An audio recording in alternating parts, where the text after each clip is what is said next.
Christian Pulisic and Nicolas Pépé, their first season in the Premier League. Both came with inflated price tags, both came with a huge reputation of being something great in the future, and both, I think, done reasonably well. Let's get into it. Stats you need to know. Let's go. Welcome to the Kavkas, you gang, and today we're going to discuss Christian Pulisic and Nicolas Pépé. Nicolas Pépé joined Arsenal for £72 million. That's an awful lot of money for potential for a 24-year-old Ivorian international that only broke onto the scene because of one fantastic year in Ligue 1. Don't get me wrong, he was a fantastic grab in my opinion at the time because of the numbers he put up in Ligue 1. They were fantastic. They were Eden Hazard-esque. Pulisic joined Chelsea for £57 million. Has he been a letdown? 100% not. He's been a very good signing in my opinion. There have been a lot of promising moments. There has been a lot of frustrating moments. We're going to cover everything in this video. So if you're going to want to see all the stats comparing the two players and then my verdict at the very end of why I'm very disappointed in people's projection for Pulisic, stick around, hit the like button, subscribe if you think Pulisic is better than Pépé, and hit that like button as well. Peace out. Right out of the back, when you start looking at these numbers and these statistics, both of them have played a good reasonable amount of games. It shows that there's true reflection of their first season. The first season is always difficult. The first season is the one where you adjust. So these numbers, in my opinion, will rise next year. So whatever they are now, in my opinion, by 10% to 20%, that makes a big difference. They should increase. But let's get at it. Right out the back, if you look at the goals, Pulisic with 5 league goals and 2 assists, it's a good return for the number of games he's played, considering he got injured halfway through. Nicolas Pépé, 4 and 6 assists. That's very good in my opinion. Considering what I expected from Pépé, I didn't think he was going to hit the ground running, and neither did I with Pulisic. I think both players are in a similar position. Both players are coming into situations where they're not used to, different environment, and all of a sudden they need to perform. And I think that's highly unlikely when they're young players. And in Pepe's case, he's basically estimated as a young player. He's only had one successful season. So the pressure was on. And if they buckled under the pressure of being the main guy early, I think it's understandable. People are being too harsh. Then you start focusing on the man of the match performances. I think these are the games where the players have become stars. The players have become phenomenal talents. Pepe averages 4, Christian averages 3. This season, 3 man of the match performances from Christian Pulisic. One I can guarantee you was the hat-trick at Burnley. He was phenomenal that day. And then when he came on against Southampton and Mitchie gave him that back flick assist, that was a good performance as well. They're the ones that stand out in my head. Pepe averages a 7.19 average, which is better than Christian Pulisic's 7.08. So from those numbers, you can almost say that Pepe getting a tight end of the stick. He's getting a lot of abuse because people are calling him a flop. I think that is extremely harsh. Both players have tremendous ball control. They're very comfortable with the ball at their feet and running at players. It's very exciting to watch, and at times it mesmerizes me just to enjoy it. I enjoy that part of the game tremendously. So if you look at the 2.7 from Pepe, he's a very good carrier of the ball. And the exact same thing for Christian Pulisic. Pulisic carries the ball amazingly. In my opinion, he might be the best carrier of the ball after Ruben Loftus-Cheek in our Chelsea team. He's close there with Kavkas, I think slightly better, with 2.4. It is a fantastic success rate for dribbles completed. Both of them need to improve their eye for goal, in my opinion. I don't think they take enough shots per game, and you can see that reflected in the 1.8 and the 2.3.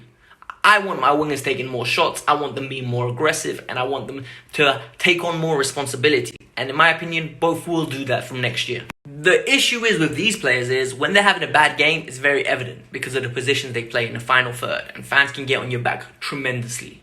They can be very reactive and impulsive. I'm guilty of that. I get very frustrated when someone's got a tight block on and you're trying to break through and the player's consistently giving the ball away with unforced errors or mispossessed passes or just being sheer laziness and lack of concentration. I think the best players are the ones that don't do that. They're the ones that limit it to minimal times. And if they do get dispossessed, it's because they were trying something out of the ordinary. If you look at the statistics, Nicolas Pépé with 1.8 dispossessed, that's pretty high in my opinion. I don't want it as high as that. Pulisic 2.7 is ridiculously high. Big man, you need to improve that. That is unacceptable because you need to be dribbling with the ball. With your control and your skill set, you're better than that. Considerably better than that. The way he glides past players. Sometimes I think he almost seeks for the foul. That's my issue with him. It's a run without conviction. It's a run without intelligence at times, which I know he has. Christian Pulisic is a better player than that. This stat really annoys me. 1.6 and 2 for Pepe. 2 for Pepe, bad touches per game. That's pathetic. You're a professional footballer, big man. 2 bad touches a game should not happen. That's unacceptable. 2 bad touches a game every 10, fine. You had an off day. But this is a consistent problem. This is something that you should be worrying about. And this is something that, in my opinion, needs to get erased out of their game. The more efficient they become and the more they develop, I think it will get erased. It will come down to the 0.8. It will come down to the 0.7. But these numbers are too high. They need to work on that for next season. The styles of play that both teams played all year, there was a lot of crossing, inshallah. Crossing was part of the game on a regular basis. Maybe every 5 minutes there was a cross. Unai Emery and Frank Lampard loved to get into the byline and crossing the ball.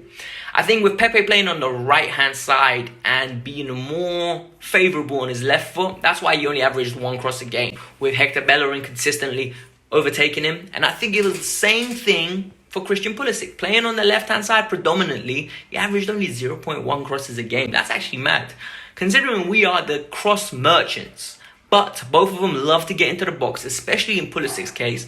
He is always in the end of things in the box, and I love that. That's actually really promising. That's why I think he will get good numbers next year. I think the one area they both need to improve on is key passes. I think 1.4 for Pepe and 1.2 is a very good start for the Premier League, because especially playing for Arsenal and Chelsea, teams have a low block and they're almost asking you to do something. Be a man, do an integral pass. Both of them need to improve on that. Christian Pulisic, especially with his dribbling ability, the way he's going to commit players, there's going to be a lot of space in behind. So he needs to almost revolutionize his passing tech. He's going to have to learn a new trick, because I know he's got decent passing ability, but if he wants to become the elite player that everyone's telling me, that's the stat that needs to improve. I went to the game against Grimsby, 8-0 win. Pulisic looked like the worst player on the pitch. Why? Because he weren't demanding for the ball. No one was passing to him because he weren't asking for the ball. For someone that cost £57 million, you'd think he'd have a little bit of an ego about him and say, you know what, give me the ball now. No, didn't have that. And I thought that was really sad. I kind of want that in my winger. I want him to believe that he's the it factor.